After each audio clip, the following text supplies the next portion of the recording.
you find yourself at a party. Are the ladies gonna be more impressed when you tell them you got an A on your math final? Or are they gonna be more impressed as they observe you solving a Rubik's Cube super fast in the corner?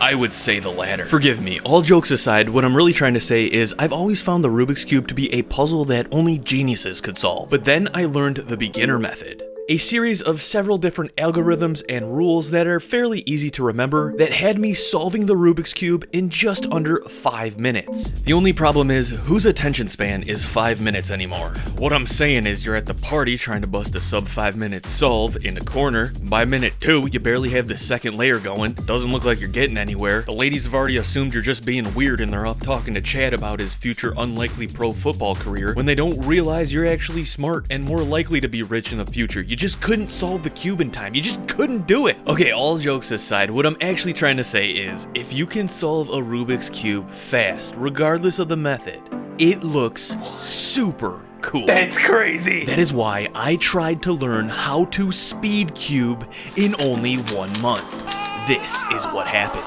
But you gotta focus. So starting off, it had actually been a few years since I've completely solved a Rubik's Cube using the beginner method, so I actually forgot everything and had to relearn the beginner method, which with everything else I had going on at the time took about 2 days. Oh. Oh. It feels good solving a cube. It feels good.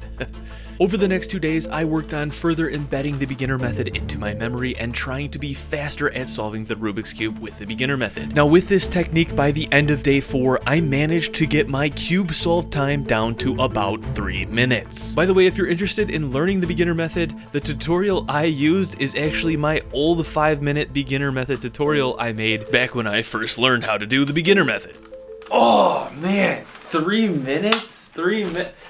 Dude, I just cannot get, 3 minutes, around 3 minutes is my sticking point. So I figured, ready or not, it was time to dive into the more advanced methods to be able to solve the cube faster. Now there are actually several different approaches, but the one that seems one of the most popular and favored is the CFOP method. It sounds silly, but it's just an analogy. Starting with C, which stands for cross. Now assuming we're solving the cube from the white side to the yellow side, this would stand for the cross in the white section, or the bottom of the cube. And then F, which stands for moving on to solving the first 2 layers simultaneously. And then O, which stands for orientation of the last layer, which if you're solving the cube from the white side to the yellow side, that would be orienting the yellow side so they are all facing up. And then P stands for permutation of the last layer, and that's just rearranging the last layer so that the cube is completely solved. It sounds so easy, just a 4-step plan and you solve the cube. I'm gonna be a speed cuber in a month and it's gonna be easy.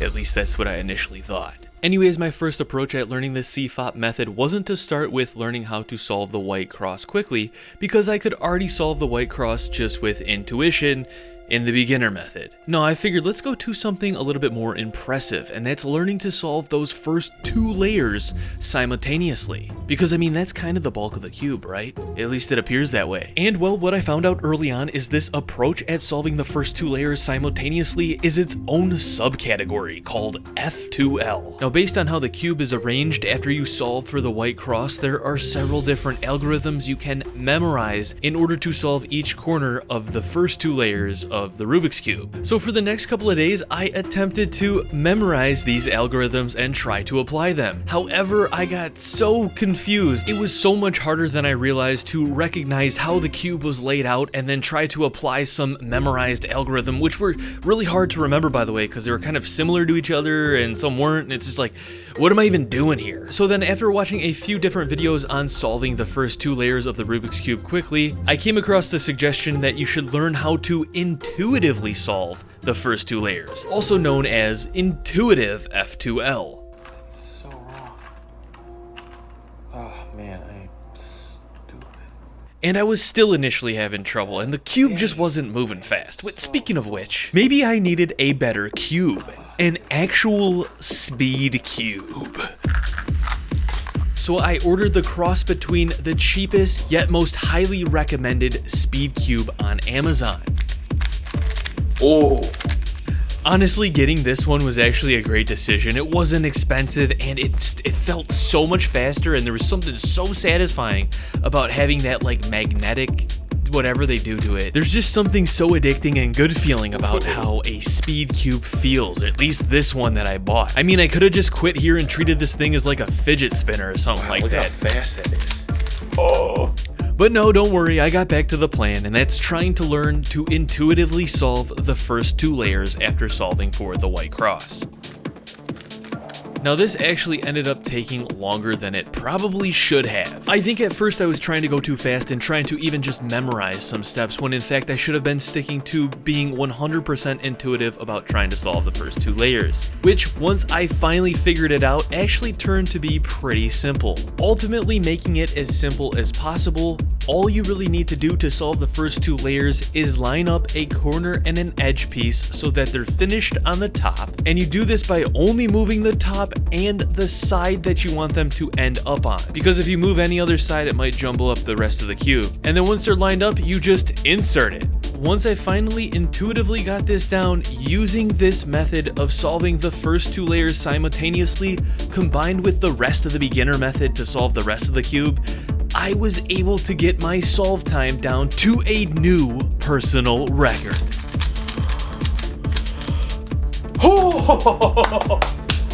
Yo! Was that 139? Dude, and I used F2L. Oh, look what I'm listening to, some like uplifting music. It's like epic uplifting music and I'm cubing. Dude, that was sick. That was sick, bro.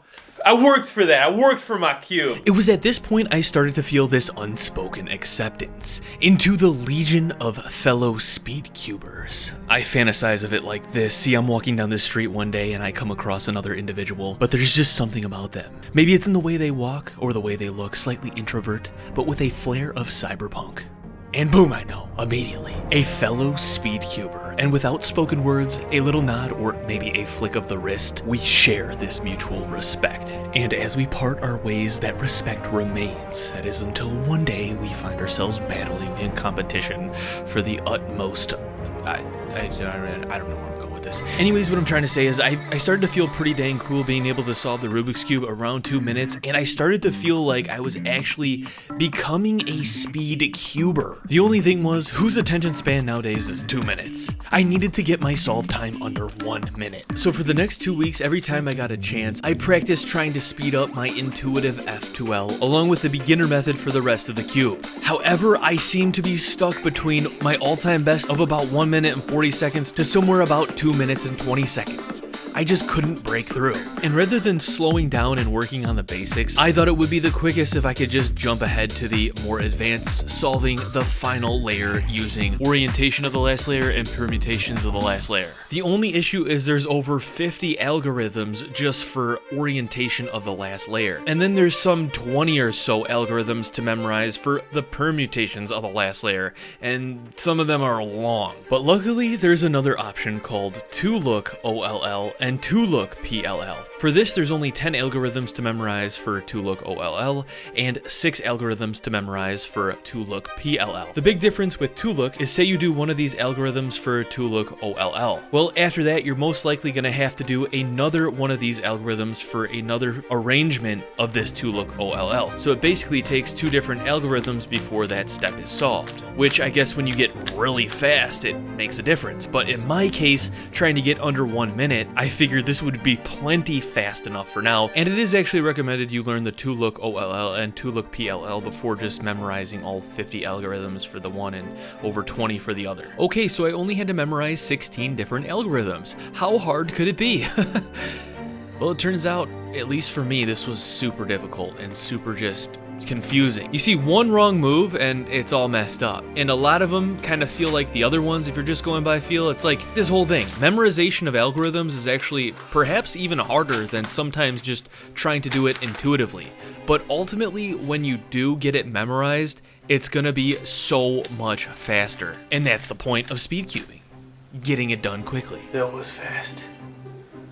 That was fast. It's like I would have like 1 or 2 arrangements memorized, but then when I'd learn the next 2, I'd forget the first 2, and it was just this complete mess of going back and forth. And over the next 2 weeks, I struggled severely, and my perhaps too soon jumped ahead new identity of a speedcuber was melting before my eyes. Cube. I was beginning to kind of lose it. Maybe I needed a break. Now, completely unrelated, but providing me with a break, I actually ended up going on a 1-day trip or vacation or whatever to Florida. And it was here over the course of this short trip where I felt like the memorization of these algorithms really locked in. Now, upon the return, it was already the end of week 4, so pretty much the end of 1 month. But I figured I would give myself one final spurt to just try to lock everything in and be able to achieve a cube solve time under 60 seconds. But even though I was getting closer and closer, it was so frustrating, and it seemed like it was going to be impossible to break the 1 minute mark with the time I had left. 102! But I kept trying and trying until finally I did it. Oh shoot, okay.